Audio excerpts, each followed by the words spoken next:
Welcome back, guys, to my series diving into the depths of Bharani Nakshatra, analyzing the amazing patterns linking the art and lives of its natives together throughout the centuries. This is my second video exploring this nakshatra, now getting into some even deeper, more sensual, unconscious, submerged, and perhaps darker parts of the Bharani iceberg. However, it's not necessarily required that you saw part 1 to watch this video. Ultimately, I'll be covering many related but different themes of this nakshatra, while also expanding on some of those from the first video.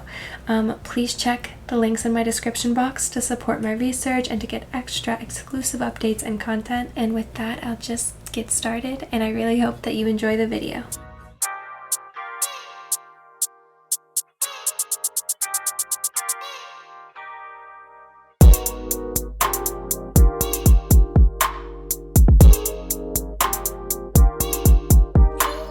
I went on what the movie advertisements refer to as a roaring rampage of revenge.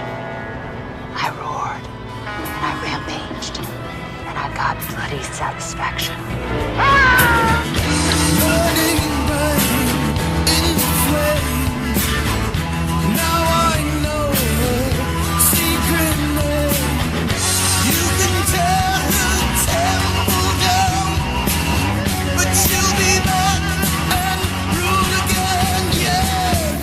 In part 1, I explored Bharani's emphasis on the power of love over death in a few ways. Lingering ghosts stuck in limbo due to their attachment to their spouse, soulmates drawn together incarnation after incarnation, and this nakshatra's strong connection to the beautiful Eurydice in Greek mythology.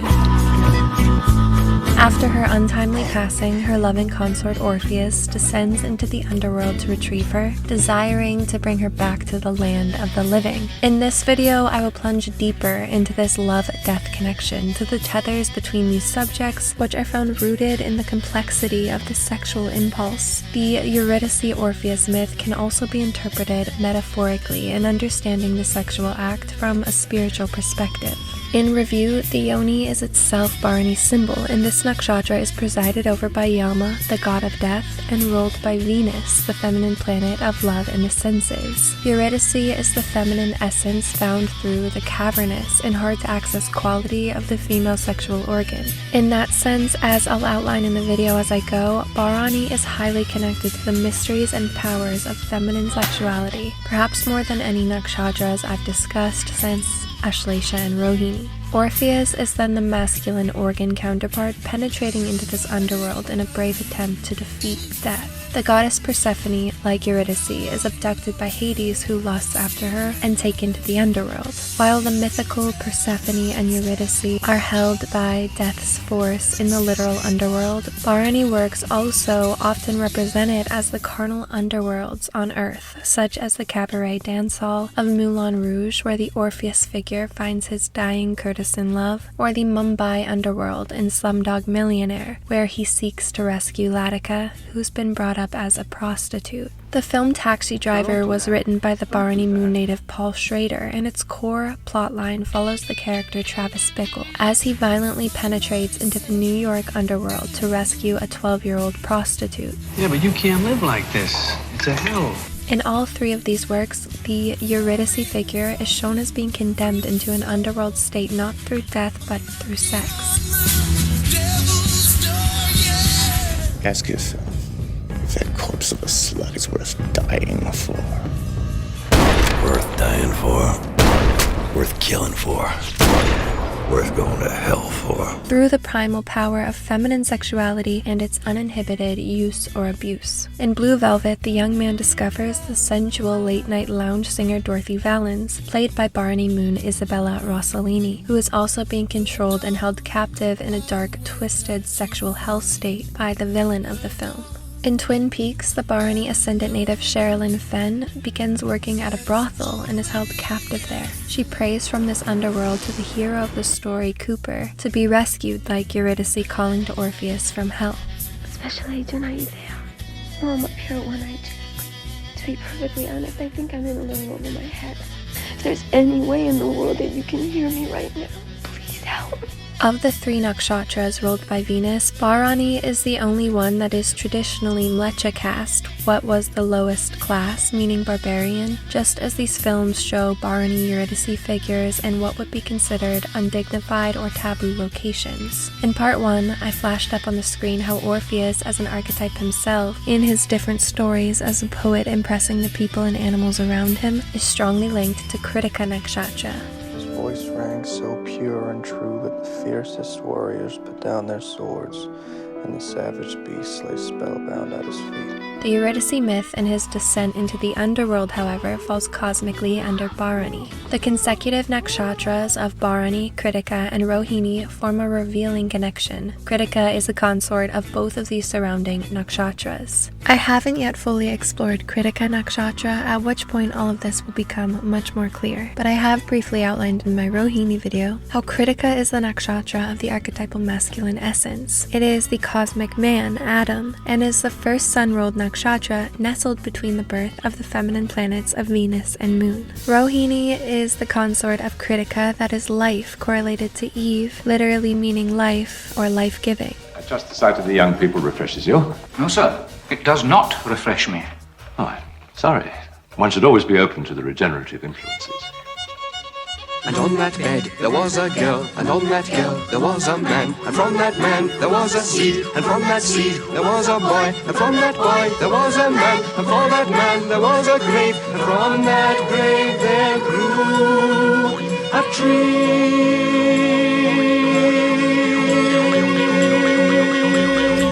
Votre femme est morte.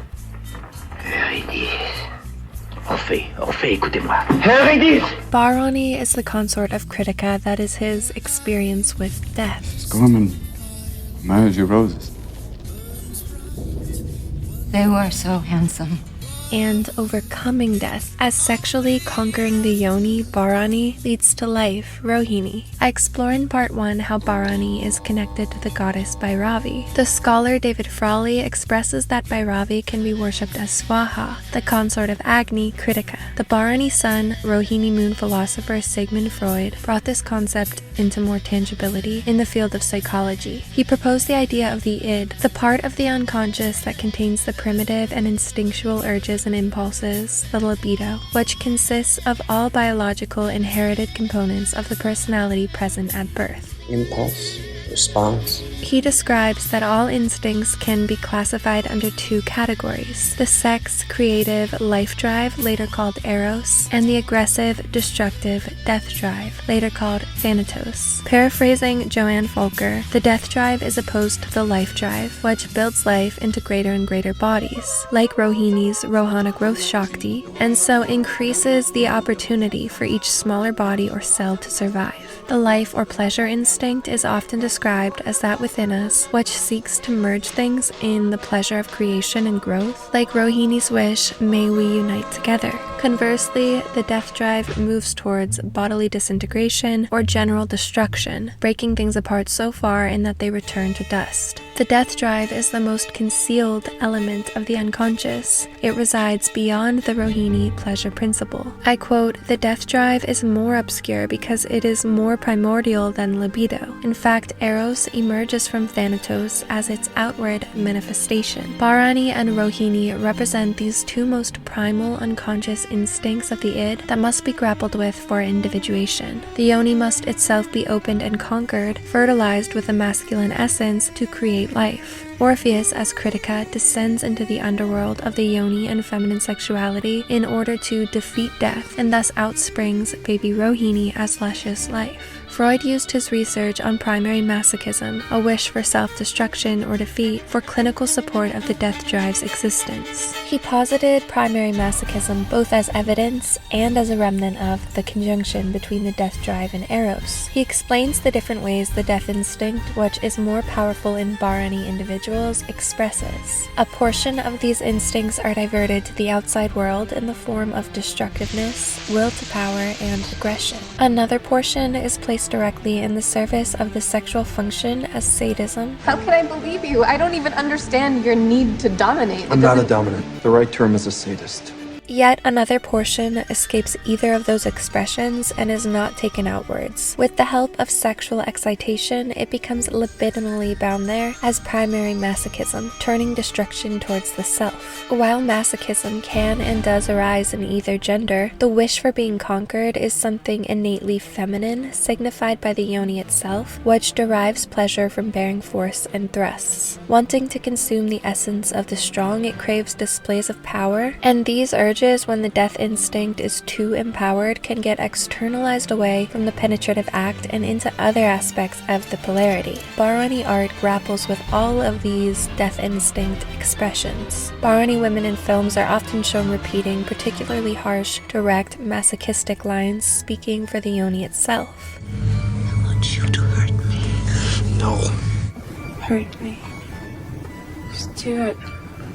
Hurt me. This is like the way Ashlesha, as another nakshatra at the core of feminine sexuality, desires to be dominated, but contrastingly, to be warmed out of its icy, frigid state. Barani men on the flip side of this are repeatedly depicted as being requested by women to function as punishers, like Yama, the judge of souls who carries a rod of justice. With me, I want you to be ferocious. I want you to punish me. Punish me. Show me how bad it can be. I want you to show me the worst. In the film Belle de Jour, which I explored in Ashlesha, a sexually unsatisfied married woman acts out and purposefully misbehaves, trying to call forth some form of punishment, but does not find this hungry desire fulfilled until a Barani moon man enters the brothel in which she works. In Lars von Trier's Nymphomaniac, different women seek the violent punishment of Barani moon Jamie Bell to fulfill their masochistic fantasies. Let me tell you the rules then. The first rule is that I don't fuck you. Then what do you get out of it?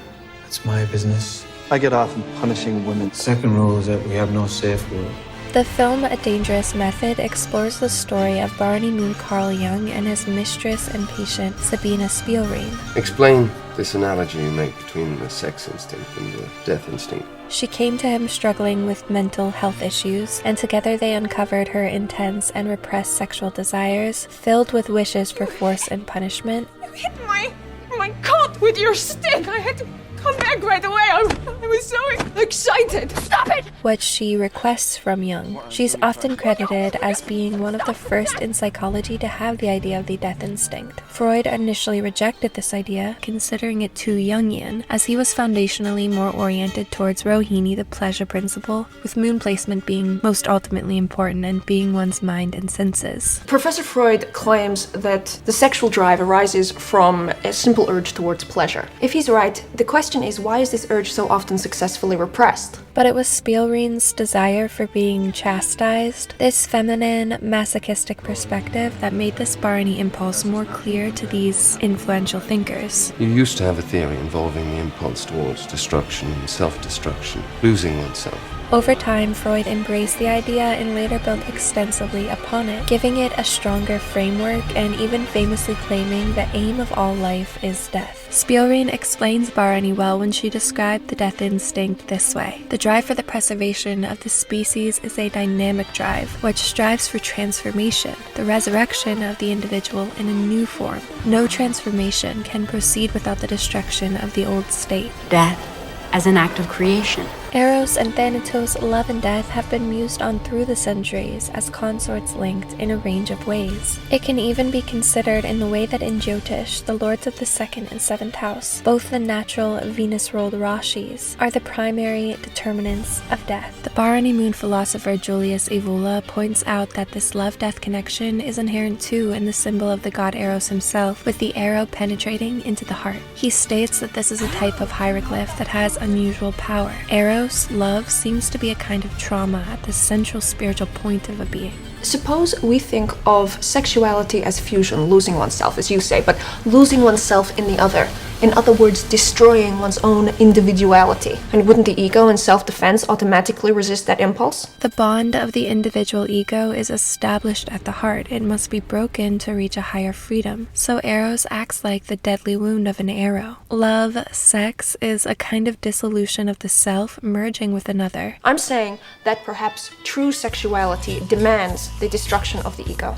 And thus, Bharani teaches on the way that the death instinct is present deeply in the unconscious of both individuals during the sexual act, who are each experiencing forms of self-destruction or mini-death. And at the same time, as I elucidated upon more in part 1, Bharani shares this understanding that for the souls on the other side of this, in the after-death Bardo state, the life instinct is the dominating force propelling them towards a yoni portal. In that way, the life instinct emerges out from the death instinct as a product of the lovers merging, and Yama's rebirth wheel is always powered to spin. Quite literally, as I'll explore more soon, being attracted to the womb in the Bardo state is what makes the world go on. Women's existence and enticing qualities power illusion, Maya, as they are her tools. For this reason, mystics across the world and centuries often imply that women are evil, such as the myth of Pandora's box, where women themselves are figures of falsehood created as punishment, wreaking havoc, embodying the horizontal axis that draws energy into the material plane, something that is actually her sacred special function. The Yoni Tantra describes this too when it calls the Yoni the great deluder of the world, the force of cosmic deception that actually ravenously craves and loves the shaping chastisement of truth. Embodying illusion, the feminine has the strongest polarity with and love for truth and its reprimanding, and she unconsciously and naturally unleashes beguiling, befuddling chaos and confusion to weaken anything not firmly tethered to truth.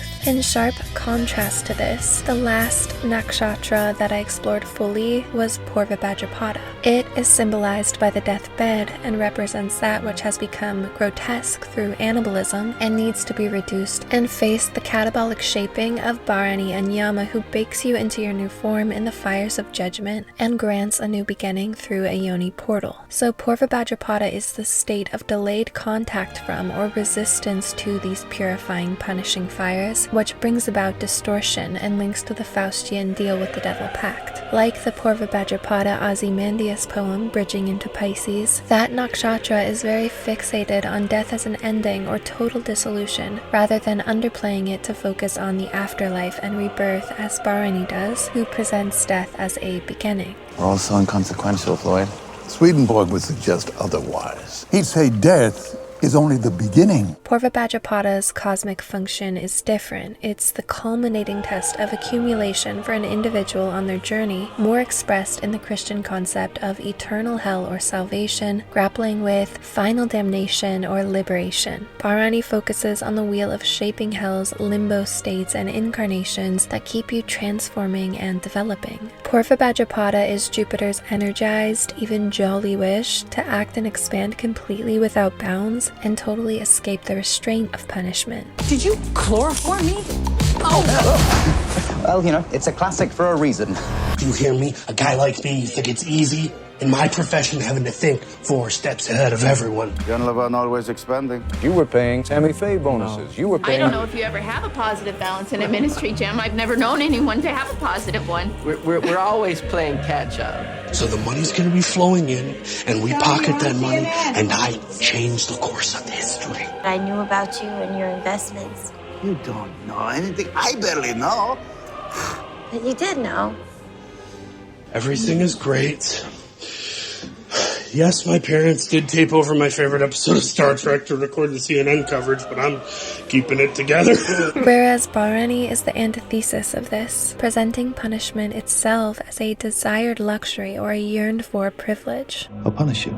You'd punish me? Like you'd use this stuff on me? Yes. I explored how Purva Bhadrapada relates to the concept of engaging in typically male-only sexual magic or occult workings. This anabolic uniting of two phalluses has symbolic occult ties to the stopping of the spinning wheel, the ending of the world, in contrast to Bharani, which emphasizes transformation and the continuation of the cycle. Japanese mythology is an example of an outlook elucidating on both of these nakshatra's cosmic territories. I quote, "The great king Enma judges souls in Maido, the kingdom of the waiting dead. Those deemed too horrible are sent to Jigoku, a land comparable to Christian hell. Worst comes to worst, you'll go back to Earth and you'll try it again. Well, what do? You just keep going back until you get it right? Well, you don't keep going back. Eventually, they'll throw you away. Those of middle note remain in Maido for a period awaiting reincarnation. Others of the highest note become honored ancestors watching over their descendants. It's interesting then that the height of cannibalism, the yoni Bharani, is often shown in works of passionate, forbidden love between women. In particular, the modern lesbian period piece film trend is dominated by Bharani Nakshatra. Ammonite, Portrait of a Lady on Fire, The World to Come, Carol, Secret Diaries of Miss Anne Lister, The Handmaiden all include Bharani women. The extremely opposing modes of energy flow between these two nakshatras, one being fully anabolic and one being fully catabolic, is also illustrated in that the respective lion and elephant yoni animals are sworn enemies, given 0 compatibility points. My skills have been honed by years of infiltrating underground organizations.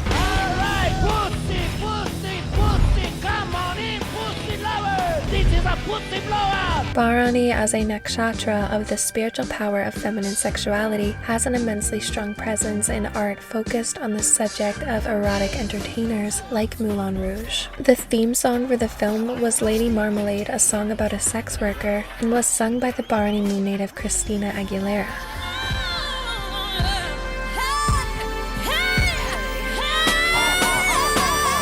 The same song also plays in Jacob's Ladder when the dead man falls into a particularly sexually intense karmic dream. Christina Aguilera also starred in Burlesque, written and directed by the Bharani Moon native Steve Anton, about a small-town girl who falls in love with this provocative art form. Bharani Moon Demi Moore starred in Striptease, showing her powerful capacity for physical sexual expression. Coming to the stage is one of the finest ladies here at the Players Club. She goes by the name of Diamond. Now, in this case, she's a man's best friend. And Bharani Moon Lisa Ray did so in The Players Club. Adrian Lyne with Bharani Moon directed Flashdance, exploring the realm of stripping and dance. The main setting of Bharani Moon Gaspar Noé's Enter the Void is the strip club in which the dead man's sister works and where his soul lingers. Bow your head, kneel, and worship at the feet of Santanico Pandemonium! Perhaps one of the most celebrated sensual erotic dance scenes is of Salma Hayek in From Dusk Till Dawn, starring and written by the Bharani Moon native Quentin Tarantino, and directed by the Bharani Moon native Robert Rodriguez. Eyes to the stage, Pilgrim. She's just a woman. Rodriguez also directed Sin City, a movie in which the Bharani Sun native Jessica Alba iconically plays a stripper, and the Bharani Sun native Rosario Dawson also plays a sex worker. He directed Grindhouse Planet Terror, following a stripper's experience during a zombie apocalypse. The musician and director Rob Zombie features strippers prominently in his work in films, and his first remix album was titled American Made Music to Strip By. In Charlie's Angels, Bharani Moon Lucy Liu leads a stripping dance scene, and she also stars as a stripper in City of Industry. Bharani Moon Lindsay Lohan plays a stripper in I Know Who Killed Me. Most recently, the stripper film Hustlers was written and directed by the Bharani Sun native Lorene Scafaria. The film Cam stars a Bharani Sun woman who loves being a cam girl. Like Christina Aguilera in Burlesque, she holds a strong passion for the art of stirring sexual energy and pulling in wealth through that. She studies it like any other career. Go away, I'm studying. And like dance, fuels it with her creative energy and skill. Bharani works fixate on the art of utilizing the devouring yoni potential of feminine sexuality in the context of metaphorical unrequited love. When she places those around her into a willing form of self-dissolution and fully embraces rather than stifles or hides her consuming function. In this Bharani underworld power center, she's drenched in the intoxicating glow of neon lights and deep reds and pinks, reminiscent of nestling those around her into the sensual haze of the yoni force itself. On women's power as nocturnal, Julius Evola writes, "She rolls over the night and darkness, the time of intuition and impulse.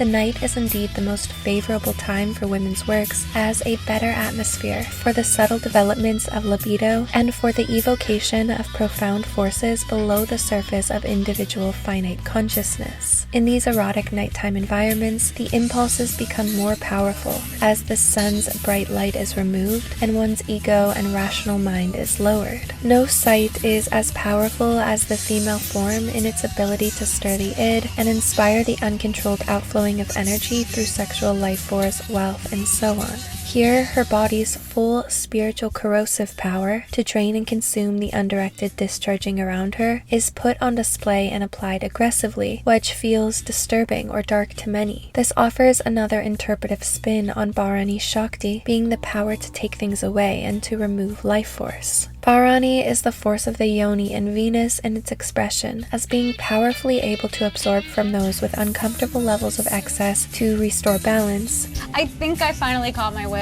Or from the weak and feeble, the uncontrolled, the unpartnered or unfaithful. A Bhairavi, a tantric female adept, is an accumulator of the fire element, and she is the goddess of pure tejas, generating spiritual heat through the sensual movement and use of her form, which inspires the activation of life force in others in a way that is either damaging or empowering for the perceiver, depending on their nature. A fire of any kind can only burn if it has fuel, and the fuel of a Bhairavi are the impurities of the world that she transmutes to power her own expression and purify reality. Each goddess is assigned to a cosmic principle, and Bhairavi is assigned to raw power itself, the meaning of Shakti, Devi. Bhairavi relates to the predatory, consuming, vaginal form of love, whether it is conquering or being conquered, just as the yoni for the advanced male practitioner becomes the fire pit where offerings are received.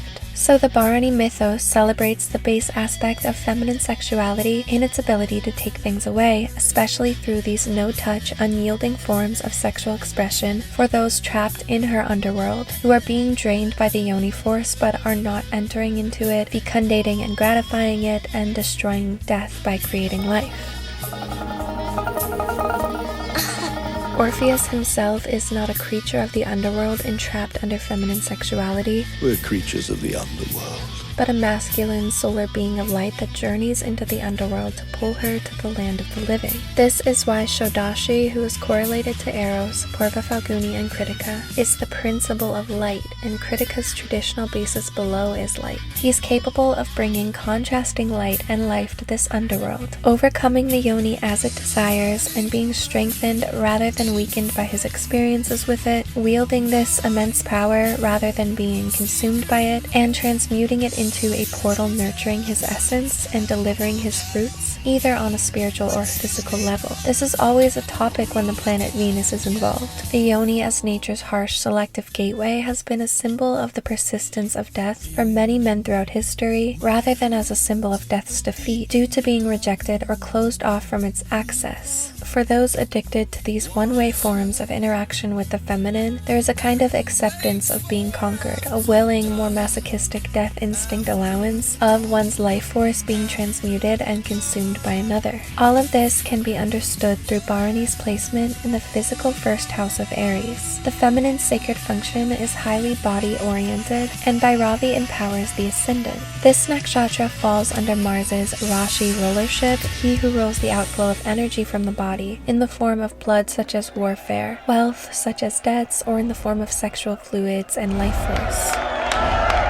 That's what I call a fucking show! Here, she uses the erotic power of her full nakedness shamelessly to empower her own first house, her identity, goals, and wealth. Now y'all know she got bills to pay, so come out your pockets and quit being so cheap. So Venus uses the women on Earth as these gatekeepers. Leave me alone. Wanting them to have choice and be fierce about who accesses them, and thus why prostitution is a theme in Bharani films with an overt rescuing element. In that situation, the woman is depicted often as being unhappy with her role, like Persephone, trapped in hell without her own will or consent, and this is also why you'll see in the next section of this video that Bharani has a huge fixation on punishing rapists, those who access the yoni without her consent or permission. But more so, no intimate touch, no access forms of sex work are strongly celebrated in Bharani art. Use what God gave you. What y'all, some prostitutes? Hell no. Damn. As she is able to function as a purifying force, agitating and then absorbing uncontrolled energy, but is in no way herself yielding or dissolving. The magical image of Netzach, the sphere of Venus, is a beautiful naked woman. This is also called exotic dancing, and Venus rules that which is exotic. Venetian natives tend to be highly ambitious and desirous, especially to set themselves apart from others, as I've explored before. In this way, one primary motive of the women who choose this path in films tends to be to distinguish themselves from what they view as the basic small towns in which they grew up, or the boring people that they feel are around them. In the film Bear, the Barney Sun native Diana Agron gets enticed into the stripping world, mainly through small town boredom. Why'd you leave Iowa? So I looked around and realized there wasn't one person whose life I wanted.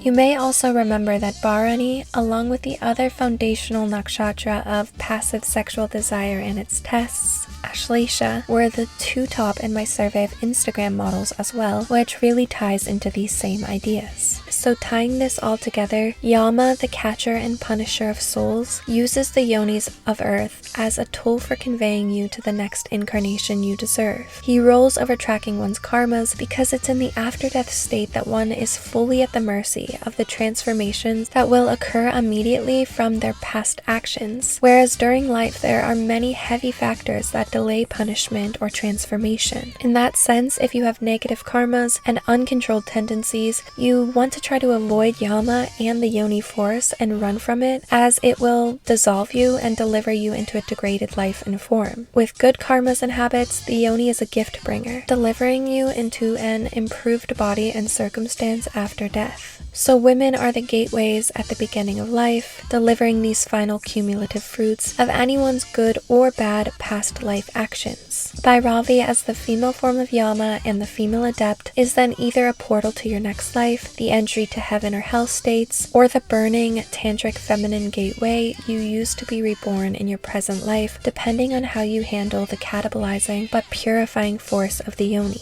In that sense, women are the cosmic agents of justice working directly under Yama. 生まれ落ちる前の因果ということもございます。 Everybody make some noise. Justice is served. It's fascinating under that light to note that several meanings for the name Eurydice have been proposed. True judgment or profound judgment, the one who judges with breadth. This is beautifully connected in the modern world to Bharani characters who are often given the name Justine, a reference to divine justice. In Things Seen and Heard, a Bharani Moon actress plays Justine, a woman who becomes a portal for the will of a victim murdered by her husband, avenging her. The film's premise is to communicate the idea, which it states directly, that those who are abused in life and feel hopeless as if they will never gain justice will find it in the next life. Guardian angel. Wake up. Wake up. Goodness always triumphs. If not in this world, then in the next. I am here for you. Justine, it's time. Like the Bharani Moon actress's narrative function in Things Seen and Heard, this nakshatra is traditionally said to relate strongly to karmic debts and incarnations fueled by the need for vengeance. You should be the one with her name all over you.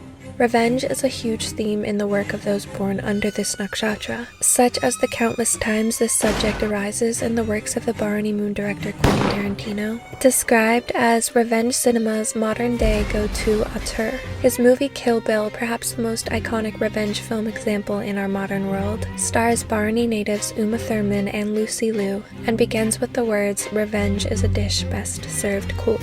Uma Thurman, whose character is called the Bride, is seeking revenge on the group of assassins who shot her and left her for dead while pregnant on her wedding day, as well as killed her fiancé and, as far as she knew at the time, her unborn daughter. That woman deserves her revenge. We deserve to die. This work in particular demonstrates the Bharani links between the afterlife and revenge through its use of language. If you remember in part 1, and something I'll outline more clearly shortly, many of the lingering ghosts depicted would be described as having unfinished business that keeps them from moving on, a term popularized in the after-death context by the film Casper, starring and directed by Bharani natives. Your unfinished business? My what? All ghosts have unfinished business. In Kill Bill, the phrase unfinished business is famously used in this retribution context instead. You and I have unfinished business.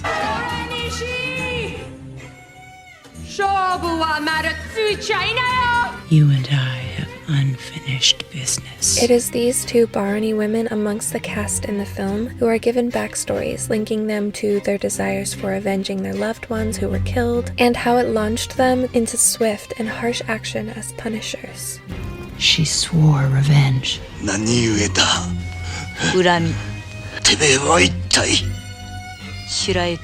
The biggest influence on Kill Bill was Lady Snowblood, a manga written by the Barney native Kazuo Koyoki,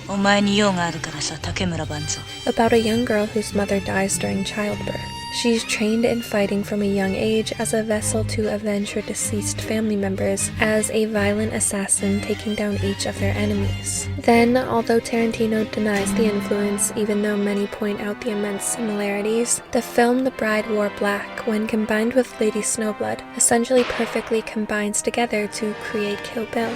Vous m'avez pris quelque chose et vous êtes incapable de me le rendre. Just as Uma Thurman's character is called The Bride, Jeanne Moreau with Barney ascendant stars in The Bride Wore Black, as a widow who also lost her beloved spouse on their wedding day and is seeking retribution in the form of killing each of the men involved in his death.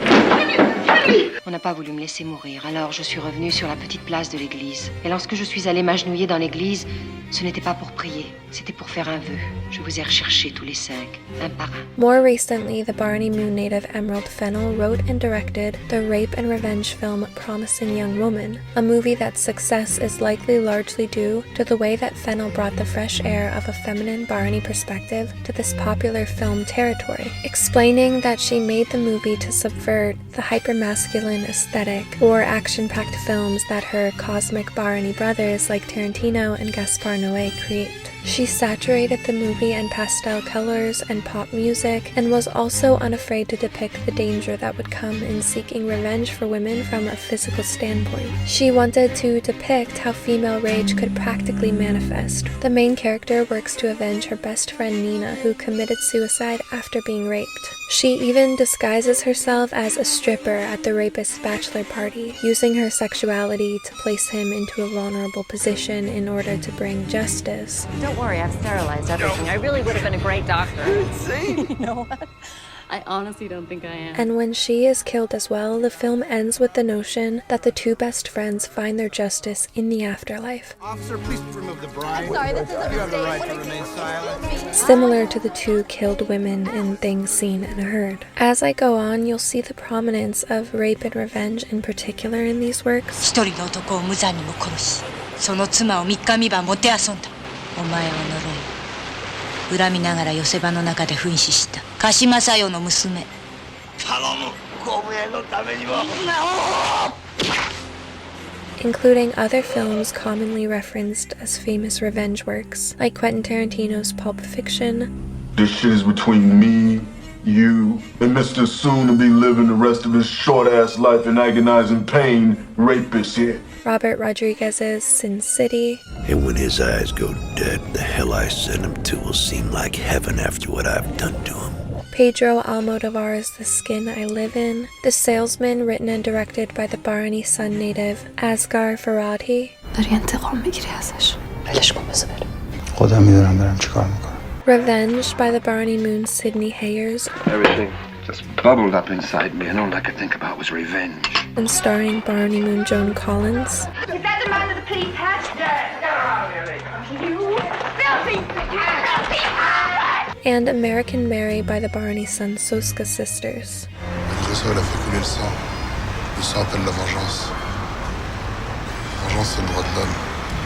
Gaspar Noé's Irreversible is known for its unrelenting 9-minute, real-time, single-shot rape and beating scene, filmed in a hellish underworld red hallway that calls to mind the mythical rape of Persephone. The film, however, plays its scenes in reverse order to become a potent meditation on revenge, violence, and cause and effect. It begins with the gruesome scene of the rapist getting his head repeatedly bashed with a fire extinguisher until he dies. It was a scene so grotesquely violent that 250 people at Cannes fled from the theater, not staying long enough to see the cold rape that brought on this murder and not learning that the two men seeking violent revenge were the victim's friends and her lover, the father of her unborn child. In this way, it brings forth those Venetian contemplations on fierceness and applications of violence. It's mercy, compassion, and forgiveness I lack, not rationality. It looks horrifying on its own in the beginning, but through following the thread of cause and effect back in time, you find out the injustice that the man did to call this violent punishment to himself. The original Swedish film version of the rape and revenge story The Girl with the Dragon Tattoo also stars Barney Moon Noomi Rapace. The plotline of The Players Club follows Barney Moon Lisa Ray as she finds out with Jamie Foxx, who also has Barney Moon, that her cousin was raped. Ebony got raped at Junior's party tonight, and you left her there, didn't you? And together they punish those responsible. Girl, it look like you got your ass whipped!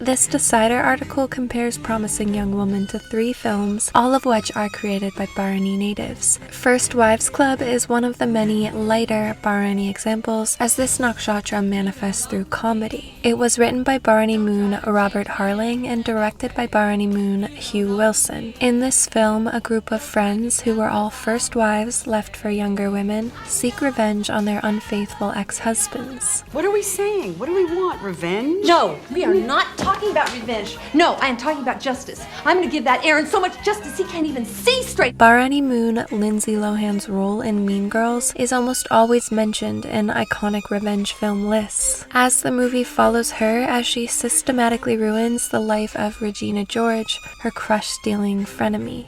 I was a woman possessed. I spent about 80% of my time talking about Regina, and the other 20% of the time I was praying for someone else to bring her up so I could talk about her more. The article also compares it to She-Devil, starring Barney Moon Meryl Streep, in which a younger, beautiful woman steals a married man and faces the consequences of his vengeful ex-wife, who, like in Mean Girls, follows a list to ruin the new couple's lives step by step. Leon the Professional is another famous revenge work, in which a young girl's entire family is murdered. She is found and cared for by a Barney Moon assassin. She begs him to teach her the art of killing in order that she can avenge her family members by ending the lives of each of the men involved in their death. The film ends instead with the Barney Moon native himself being a conduit for her to gain justice, speaking her name in his last moments as he blows up her enemy. This is from Matilda. Shit. That scene, the first-person view of the white light flashing as the Barney native dies, also calls to mind those dying dream experience films like Owl Creek that I explored in part 1. But back to the hugely celebrated works of Tarantino, another of his films with revenge at the core of the plot is Django Unchained, starring Barney Moon Jamie Foxx. It additionally has some underlying Orpheus Eurydice themes. He rises out of slavery and becomes a talented bounty hunter assassin, all fueled by his desire to save his wife from a plantation and to get even with those enslaving and abusing her there. You can see here the way Collider's analysis of the best revenge movies flows through a huge majority of Barney-created works. The listed film Oldboy won the Grand Prix at the 2004 Cannes Film Festival and is noted as particularly receiving high praise from the president of the jury that year, Tarantino himself. The main actor, Cho Min-suk, has Barney's son and has starred in other prominent revenge films like Lady Vengeance and I Saw the Devil. His role in Oldboy was remade in English, starring the Barney Ascendant native Josh Brolin. I believe that we are solely responsible for our choices, and we have to accept the consequences of every deed, word, and thought throughout our lifetime. In the work, a man is kidnapped, the mother of his child is murdered, and he's held captive for years for a reason he doesn't know. During that time, he trains in fighting and gets into powerful shape in order to one day take retribution on his captor, avenge his family, and reunite with his daughter. I will get out. And whoever you are, wherever you are, I will behind you. I want you to look at every deed, word, and thought in the course of your miserable existence. Are you Andrew Blumenthal? Are you Daniel Newcomb? So as you may have noticed, Bharani revenge films are created by and starring individuals of both genders, but you could say there's some emphasis on the most iconic versions being revenge-seeking women. There is a strong spiritual resonance and power that speaks to the collective unconscious in works that portray women in this position specifically because they are that natural force of corrosive judgment on a subtle and unconscious level. The Bharani son playwright Shakespeare is well known for influential revenge works. If you wrong us, shall we not revenge?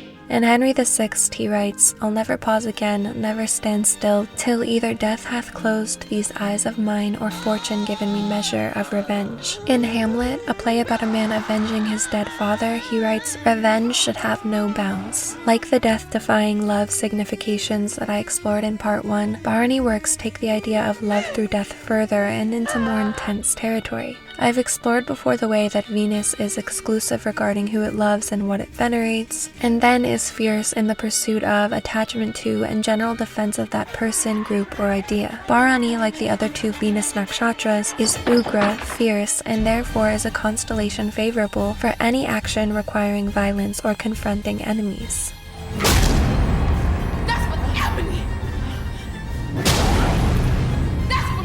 In these works, an individual often becomes merciless, cold, and unforgiving for those that they love.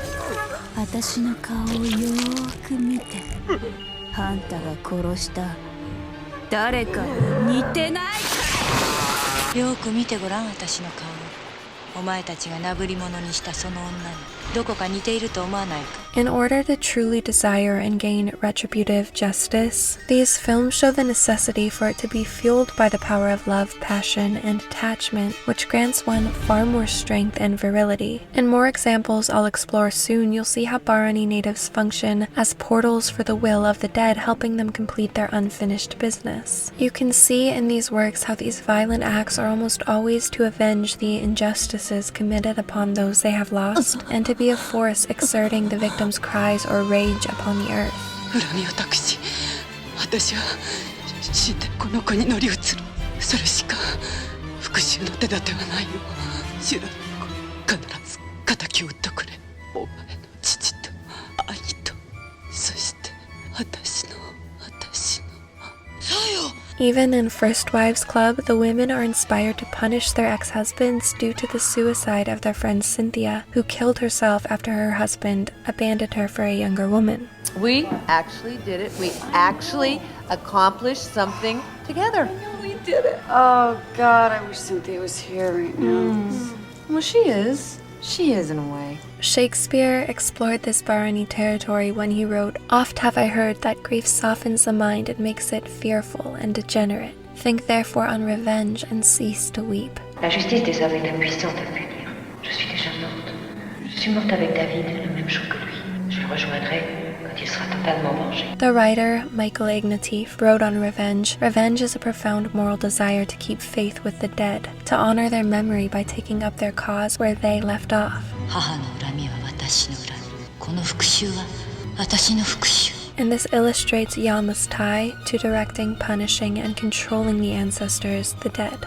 Bharani natives in these works channel Yama by fulfilling and closing karmic debts. On the subject of why vengeful behavior has been found across the majority of human societies, especially in regards to protecting the honor of the family line, Ignatieff continues, "Honor becomes a heritage that passes from generation to generation. Whenever it is compromised, the affected family or community members might feel compelled to retaliate against an offender to restore the initial balance of honor that preceded the perceived injury. This cycle of honor might expand by bringing the family members and then the entire community of the new victim into the brand new cycle of revenge that may pervade generations." Have you come here to hurt me? Do you want me to hurt you? No use hiding from the piper. He has to be paid. Bharani attempts to restore balance, to get even, to get square, to enact an eye for an eye, which ties the loose ends. I would have to kill you Go up to Nikki's room, kill her, then wait for your husband, the good Dr. Bell, to come home and kill him. That would be even, Vernita. That'd be about square. In this way, it can be understood why so many Bharani works depict unrealistic action scenes. How could this man or this woman kill so many talented or strong fighters? What is meant to arise in the viewer's mind upon watching is the divine force of retribution flowing through the character. When fortune smiles on something as violent and ugly as revenge, it seems proof like no other that not only does God exist, you're doing his will. Bharani natives love to convey the idea that when fueled by these powers of fair punishment rooted in deep love, one is empowered with this adrenaline, like a supernatural force of justice inside of them, rendering them seemingly undefeatable or superhuman. I'm vengeance.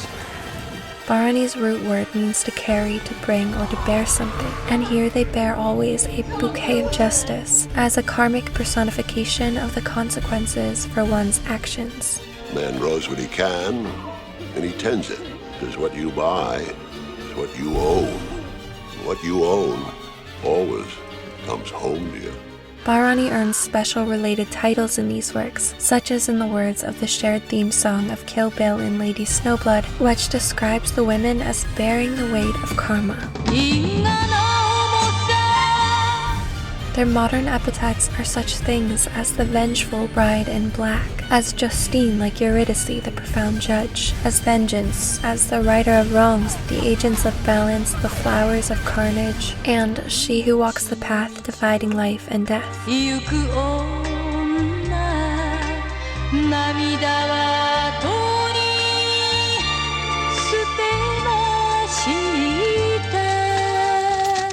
Bharani links so many of these films together: Old Boy, Promising Young Woman, Kill Bill, The Bride Wore Black, Lady Snowblood, and more, by the presence of a list of names of individuals to kill or punish. The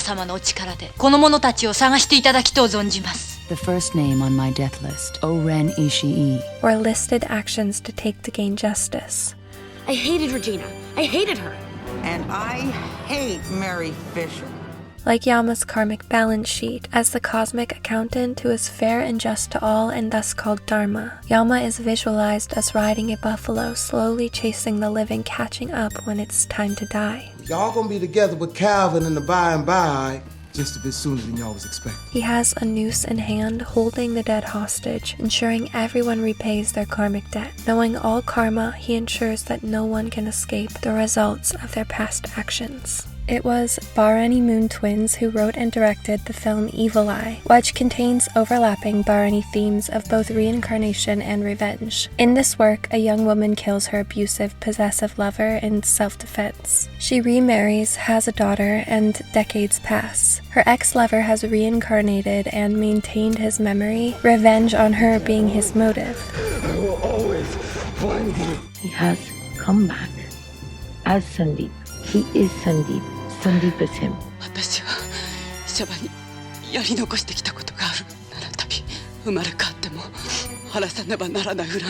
He infiltrates her family in his new form by seducing her daughter, who also has Bharani Moon. What is it that you want? The only thing I've always wanted. You, forever. After she and her daughter kill him again, the film ends with the flatline noise, transitioning into the sound of the baby cries of his new birth, taking yet another body to come for her again.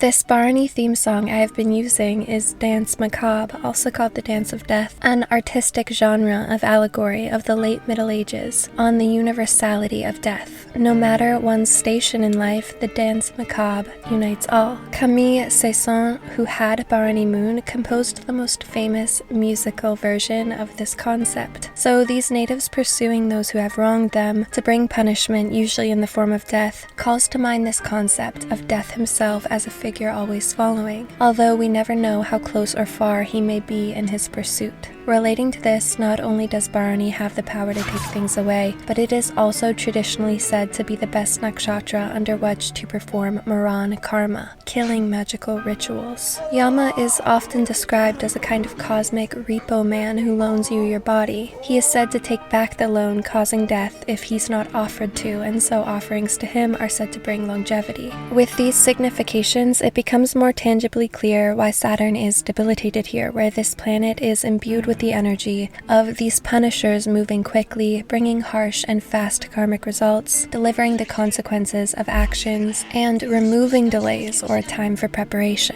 To be or not to be, that is the question. For in that sleep of death, what dreams may come. This conception of Death himself is exhibited in the Final Destination films, which star the Bharani Ascendant native Ali Larter. If you put them on the list, they're already dead. That was Death's original design, the list. So if you happen to know how to stop Death, it'd be really great if you told us. Aiden, what's going on? He's coming her. What's coming? What are you talking about? I can feel it coming. Death. The film Night House, starring Bharani's son Rebecca Hall, has been aptly described as a blend of Bharani films Ghost and Final Destination. It's like Ghost because there are spirit romance aspects. Her husband takes his own life, and like the standard Bharani ghost or widow trope, she remains living while having encounters with what is seemingly his spirit or presence. A key differentiating point that brings in the Final Destination Bharani elements, however, is that years earlier she'd had her own close encounter with death. I died. Friend was driving, and we flipped over the side of a mountain. Pancaked. Lungs were crushed. They had to airlift me out. Heart stopped. Whole deal. 4 minutes. The plot leads her to discover that the spirit she thought was her husband was not him at all. I'm not Owen. But Death itself, who has been pursuing her ever since she escaped him when she survived her near-death experience. And now you think Death is after you. It'll come back for you. It always does. He coaxes her into the boat to the underworld, the same symbol you have become familiar with in Part 1, whispering to her to commit suicide, but before she does, she's pulled from hell from the calls of her friend. The film ends with a strong Bharani image of Death's shadow in the little boat. Night House also includes an important quote from Shakespeare. But who knows, right? I mean, who's to say what happens once we shuffle off this mortal coil, what dreams may come? No Shakespeare until next fall. Are you really gonna cheer me up with the suicide soliloquy? This, of course, calls to mind the deeply Bharani-themed film I explored in Part 1, What Dreams May Come, appropriately named from this most famous of Shakespeare's soliloquies, a speech from the tragic revenge work Hamlet, in which Hamlet considers life and death, mulling over suicide. I quote, "The prospect frightens him as thoughts about the possible horrors that would ensue, which he refers to as dreams, those karmic illusions, fill his imagination." But that the dread of something after death, the undiscovered country, from whose bourne no traveller returns. It's interesting that such contemplations, warnings, and notions on taking one's own life are depicted in Bharani works repeatedly, as Freud described the death instinct as reaching a kind of pinnacle of overpowering a person when they commit suicide, this pursuing force of death whispering from within us. Although the subject of death's pursuit brings fear, the strong capacity for humans to understand their own mortality contributes to immense progress and growth. Like the story of Orpheus, the Sumerian myth of Dumuzi is that he must spend half the year in the underworld and half the year with his consort Inanna in the realm of the living. Man's connection to death is necessary for inner evolution and development, that Kritika pure logos principle of reason. This principle is formed through its interaction with the energies of Bharani, death. Schopenhauer stated, "Death is the true inspiring genius or the muse of philosophy. Indeed, without death, men would scarcely philosophize." As the Bharani moon native Swami Sivananda said, "The phenomenon of death sets the human mind to think deeply. All philosophy springs from the phenomenon of death. Philosophy is really the study of death." Plato defined philosophy as melite thanato, a careful reflection upon death, and death meditation itself is something that has been largely present as a recommendation for philosophizing and improving one's actions, such as in Stoic works. You want to touch him? Ooh, this is my lucky day. Yeah. No, really More. touch him. Yeah. No, like, Oh, down there. Oh. isn't that amazing? Socrates said the proper practice of philosophy is about nothing else but dying and being dead. Oh, don't you just love that smell? So philosophers throughout time have noted that concentration on death stimulates the urge to philosophize, to dwell on the meaning of life, to consistently seek truth, and to align with correct actions. Bharani Nakshatra objectively shows the interconnectedness of death and philosophy, in that its natives, who are themselves born under death's energies, have been the dominating force shaping and building this field throughout history. Man and the divine, reason and eros, feminine and masculine, darkness and light, matter and spirit. So it's come back to my old passion again. Philosophy of religion. Although the birth dates and times of these ancient philosophers, Plato, Aristotle, and Socrates, are not available, perhaps the map that I'm showing now can help you to see why there's a strong likelihood that one or more of them possessed Bharani primary placements. This map is AI generated by Wikipedia to show philosophers and their relative influence, and a strong majority, particularly of the most influential, are Bharani natives, like the Bharani moon René Descartes, who said, "I think, therefore I am," and is called by Britannica the father of modern philosophy. Philosophy Now recently surveyed academic philosophers, asking them which thinkers they regarded as most important. Of the top 6 results, Bharani natives accounted for 4, the 2 outliers being those without available birth dates. The next survey they were given was to rank philosophers who are alive today, and topping this survey too was Bharani moon Saul Kripke, generally considered the greatest living philosopher. But back to the Wikipedia map, perhaps the largest and most central influence on the whole list is that of the Bharani ascendant native Immanuel Kant, who Britannica describes as generally regarded as the most outstanding intellectual figure of the Enlightenment and the most important philosopher since Aristotle. He was greatly influenced by the very influential Bharani moon philosopher Rousseau, who also had a strong impact on Karl Marx, a Bharani sun and moon native. Marx is thought to have had the most profound influence on world politics and intellectual thought in the last 100 years. The very first existential philosopher was Soren Kierkegaard, with Bharani sun. As I go on, I'll show on the screen some further achievements of the many Bharani thinkers in this field. Julius Evola is a notable philosopher with Bharani moon, and he famously engaged in death meditation by walking around to ponder his destiny during bombing raids, during one of which he was paralyzed. Similarly, Bharani films always encourage appreciating life through having death in mind. These little pleasures of love in the senses are shown to be the one thing that one should cherish in 9 Days, Soul, Little Match Girl, Enter the Void, and more. What did you like best in life?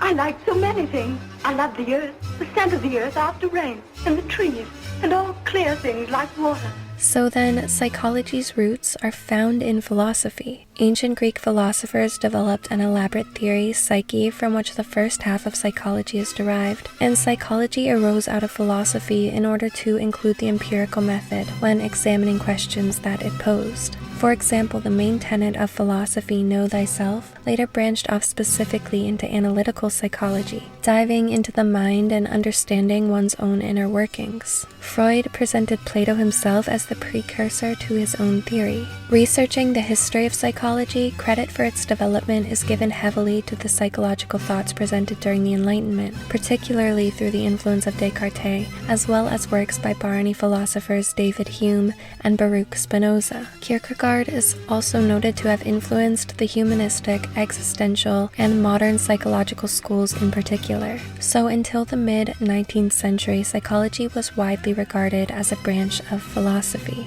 Whether it could ever become an independent scientific discipline was questioned earliest by Immanuel Kant, who believed it could not, and I quote, proposed an alternative conception of an empirical investigation of human thought, feeling, desire, and action, and lectured on these topics for over 20 years. His anthropology from a pragmatic point of view, which resulted from these lectures, looks like an empirical psychology in many respects. Of course then, with such philosophical roots, it makes sense that as psychology developed independently as its own discipline, its most well-known thinkers were the Bharani duo Freud and Jung. I think of you more as Galileo, and your opponents as those who condemned him, while refusing even to put their eye to his telescope. In any event, I've simply opened a door.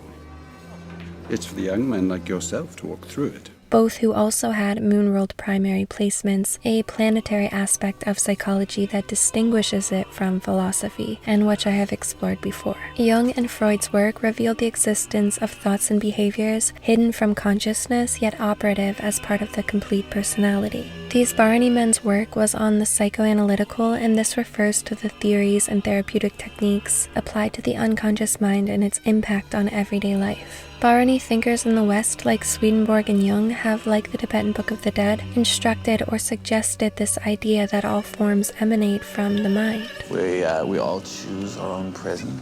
I swear to God, I didn't even tell her you were coming. You see, George, you see? There are no coincidences. Jung links Bharani in ancient and modern times by stating in his Bardo Todal introduction that the only initiation process, such as that found in Bardo Todal alive in the West, is the analysis of the unconscious, which he states originally took the form of Freudian psychoanalysis. He writes that Freud's theory is the first attempt made by the West to investigate the psychic territory that corresponds to Sitpa Bardo. So now as to the root reasons why Bharani relates to these psychology and philosophy fields, where one actively studies and changes themselves, the core of this is found in the way that Bharani energies inspire an obsession with tracking and tracing the progression of cause and effect, actions, and their fruits. The god Yama also rules discipline, and his female form Bhairavi is pure Tejas, the power of the will. This nakshatra is all about Dramban, the tangible changing of one's behaviors from their deepest root impulse. In the after-death state, we can't hope to direct ourselves with our rational minds, but only off of our ingrained habits and deep unconscious tendencies. As Jung puts it, the judgment of the dead means the end of all conscious, rational, morally responsible conduct of life, and a voluntary surrender into karmic illusions, the exclusive product of uninhibited imagination. Bharani seeks to overcome this through purposeful self-change, creating a shift or improvement in behavior from deep within us, just as Jung and Freud, more than most other psychologists or philosophers, emphasize descending into the unconscious parts of oneself first for outer development. With both psychoanalysis and philosophy, one must always consider actions, disciplines, behaviors, and viewpoints, and apply reasoning to deduce the long-term consequences of holding that belief or acting in that way, just as Yama brings souls to the astral state to experience the results of their previous life actions firsthand, culminating in their full experience of it through their new birth. Being in touch with this energy, Bharani natives feel more instinctively the weight and ramification of every action. I quote the Ketu and Bharani native Chogyam Trungpa. Life is a continuous flow of interconnected moments. The nature of each moment is determined by what has gone before, just as one's next birth is determined by one's actions during this lifetime. So we can say that life and death are actually both taking place at every instant.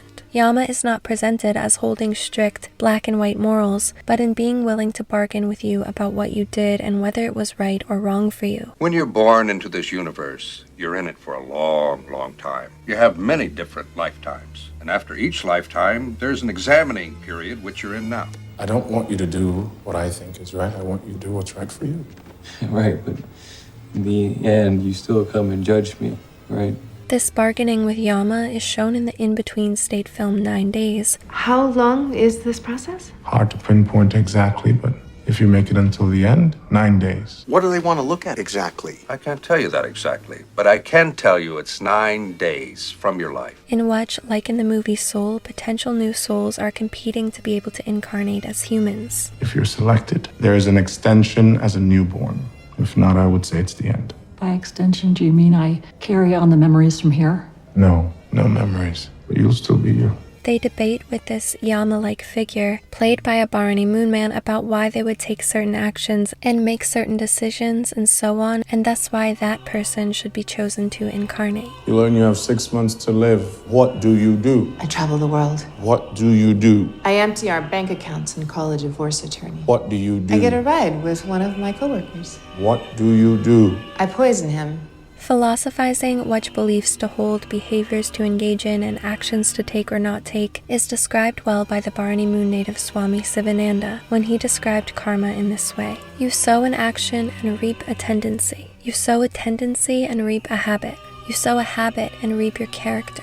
You sow your character and reap your destiny. Therefore, destiny is your own creation. Destiny is a bundle of habits. Through preparation then, through tangibly changing oneself from the innermost place, we can transform the most quickly and reap a desired destiny and rebirth. Purva Falguni really deals with obtaining the highest thing. Purva Ashada deals with creating the highest thing. But Bharani deals with becoming the highest thing, through disciplined self-transformation through effort, being forged in the painful fires of truth and balance, and letting each and every asymmetrical or unharmonious falsehood present in your soul and form be beat at and cut away. During the goddess Inanna's mythical descent to the underworld, she's stripped of each of her ornaments and clothes. At the 7 doors she passes through, she arrives in the underworld completely naked. Bharani, with its power to take away like death, strips one down to the soul. The tantric female adept also uses her nakedness as a ritual tool for transformation, as its sight activates the hidden impulse, similar to something like psychoanalysis. Bharani uses various psychological, philosophical, and erotic tools to access the power of transformation on this soul level, where one can bring about true molecular and spiritual change or improvement. A third application of its Shakti to take things away can then also apply to the merciless removal of one's own negative, unwanted behaviors. In this way, the rebirth wheel turns in a direction towards greater and greater improvement rather than degradation. When people do not engage in disciplines and alignment with what is right for them during their lifetime, they unconsciously crave to absorb the heated shaping of Bharani's purgatorial catabolism. So it's in the bardo where a person ends up absorbing the punishments they didn't apply to themselves during life through the little tortures of discipline and self-analysis. The more tapas performed in life, the less suffering in the bardo or future lives, because you digested Bharani's energies now while you are alive and have the ability and power to direct your own positive transformation. In the English Old Boy, Josh Brolin's character, after being released, is tricked as punishment into committing a terrible act for which he feels deep shame. After the years of penance in his captivity, his character has become drawn to these energies of severe austerity. In a way to feel he can willingly atone for what he's done, he pays someone to imprison him again. The film ends with his smile as he embraces a life of self-punishment and restriction. In Lost Highway, starring the Bharani Moon native Bill Pullman, a musician has murdered his wife and he waits in jail for electrocution. A blue flash appears on the screen, a symbol for this electrocuting, and shows a dissolving transition from that incarnation to his next. His form changes and he's released from jail in his new body when the cops don't recognize him, a symbol for the way initially we can seemingly escape punishments for our actions through our birth into a new identity. However, his actions begin to catch up to him. In his next life, he hears the song of his own past life music. I like that. Well, I don't. Which agonizes him and brings up the pain of his previous incarnation unconsciously. He even has a flashing memory of the portal into his new life with yoni-like symbolic imagery. He encounters and desires his wife again, but now she is not his. He has gained these karmas that make it difficult to obtain her, embodied by the gangster that now claims her. You'll never. Although the film is sometimes interpreted as a dying dream, director David Lynch seems to agree with or affirm reincarnation in an interview where he explains that it's all about the loop or spiral that goes on forever until liberation. The film depicts the way that one can spiral downward into worse incarnations, become more habitually inclined to do wrong or uncontrolled actions, expressed here as going into deeper crime rings, hellish underworlds, and harsh circumstances. The film communicates that even though he is perceived as innocent by those in his new incarnation who don't know his cosmic past, he's actually still carrying and flowing with the momentum of what he's done in previous incarnations. We've met before, haven't we? A character in the film appears to him in each life before his judgments. We've met before, haven't we? I don't think so. This is Yama, the examiner, explaining that he's faced judgment many times in the past, but from those waters of oblivion holds no memory of it. In the East, the Far East, when a person is sentenced to death, they're sent to a place where they can't escape. Never knowing when an executioner may step up behind them The film ends with his remembering again his past incarnation, speeding away from the cops in his afterlife vehicle on the Lost Highway, interpreted by some as being analogous to the river of Lethe, where he is attempting to forget and conceal his karmic past. The Yama character holds a video camera which the man always tries desperately to escape throughout the movie. Mystical VHS tape recordings in his home floating above he and his wife haunted him earlier in the story, and now it's revealed that this is a symbol for the way that all things are always recorded. Every second of every lifetime is always recorded. A notion portrayed artistically in an almost identical manner in 9 Days, whereby the Yama figure has a wall full of TVs playing VHS recordings of every moment of those alive on Earth that he watches over, and he takes notes on their actions and decisions. His face blurs and warps into different shapes, showing that this attempt to escape what he's done through different incarnations and identities will not work for him, just as it works for no one. No one can truly avoid consequences for their past actions, which are inscribed on the soul itself. Some suggest too this film to be an homage to Owl Creek, as both men seemingly find a way to escape the results of their actions, but are ultimately proven wrong.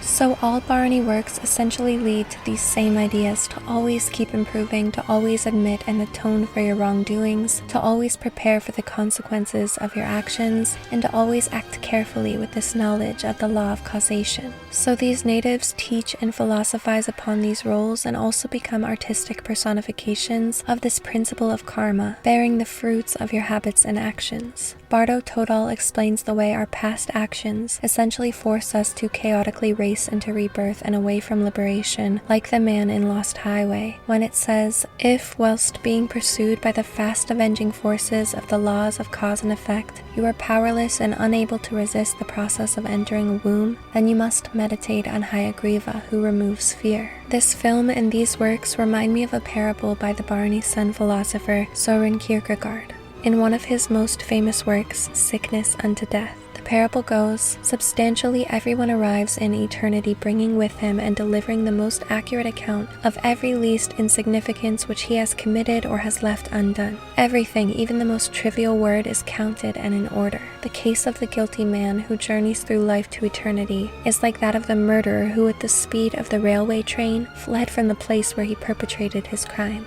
Alas, just under the railway coach where he sat ran the electric telegraph with its signal and the order for his apprehension at the next station. When he reached the station and alighted from the coach, he was quickly arrested. In this way, he had himself carried the denunciation with him. How secrets travel on. I hope that you enjoyed the video. I've been having some computer space trouble, so instead of finishing it all up in this part 2, I had to break it up one more time. There's still even deeper aspects to explore on Bharani.